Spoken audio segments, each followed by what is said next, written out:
ជំរាបសួរអតិថិជនរបស់ Motor បូមទឹក Leo ដល់គ្នាថ្ងៃនេះគឺក្រុមការងារបច្ចេកទេសផ្នែកដំឡើងប្រជែកឲ្យអតិថិជនគឺមកធ្វើការ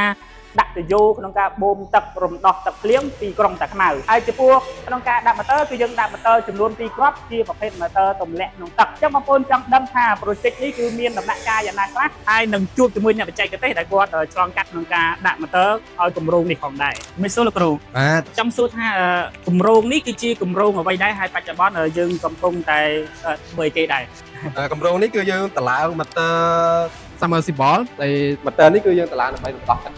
ពីក្រុងពេលមានភ្លៀងធ្លាក់បាទចង់ដឹងថាតើការដាក់ motor នេះគឺយើងដាក់ជាប្រភេទ motor អ្វីហើយមានកម្លាំងប្រមាណហើយ speed ប្រមាណដែរចំពោះសមត្ថភាពវាណាអូ motor នេះយើងប្រើប្រភេទ motor ធំគឺយើង motor យើងជាប្រភេទ motor submersible ដែលមានកម្លាំង90 kW 90 kW បាទជាធម្មតា motor នេះជា rate flow របស់វាអាចបូមប្រមាណទឹកបាន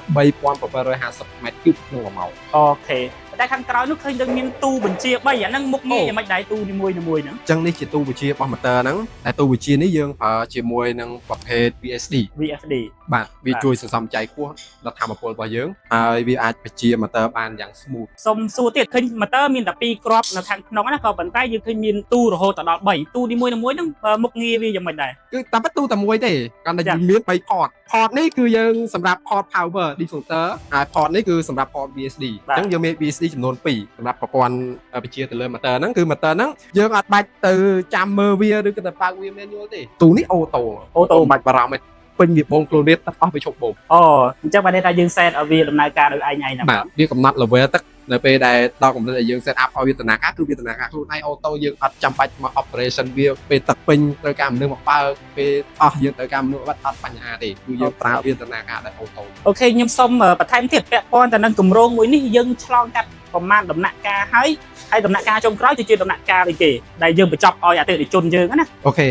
សម្រាប់គម្រោងនេះបើនិយាយពីដំណាក់កាលយើងឆ្លងកាត់ដំណាក់កាលច្រើនហើយប៉ុន្តែនៅក្នុងកំឡុងពេលនេះដំបូងឡើយយើងបានមកប្រកបរៃមកប្រកបជើងប្រឡងរៃមកតម្លាក់រៃតម្លាក់ motor មែនទេ motor យើងនៅក្នុងនេះឡើយទេយើងបានតម្លាក់រួចរាល់ហើយប៉ុន្តែដោយបរិមាណទឹកទន្លេយើងមិនភ្លៀងវាឡើងខ្ពស់អញ្ចឹងតែវាធ្វើឲ្យនេះលេច motor បាត់ហើយអូខេអញ្ចឹងអត់បញ្ហាក្រុមការយើងតម្លើងទៅក្នុងទឹកទៀតតិជនត្រូវការបញ្ញាគឺយើងតម្លើងដើម្បីដោះទឹកក្នុងរដូវកាលភ្លៀងនេះអូខេអញ្ចឹងសុំសួរទៀតពាក់ព័ន្ធទៅនឹងគម្រោងនេះតើយើងនៅប្រមាណភាគរយទៀតដែលថាអាចនឹងបញ្ចប់តេស្តទឹកជាចុងក្រោយណាជាចុងក្រោយបើគិតជាភាគរយយើងគិតថាអាចតម្លើងបាន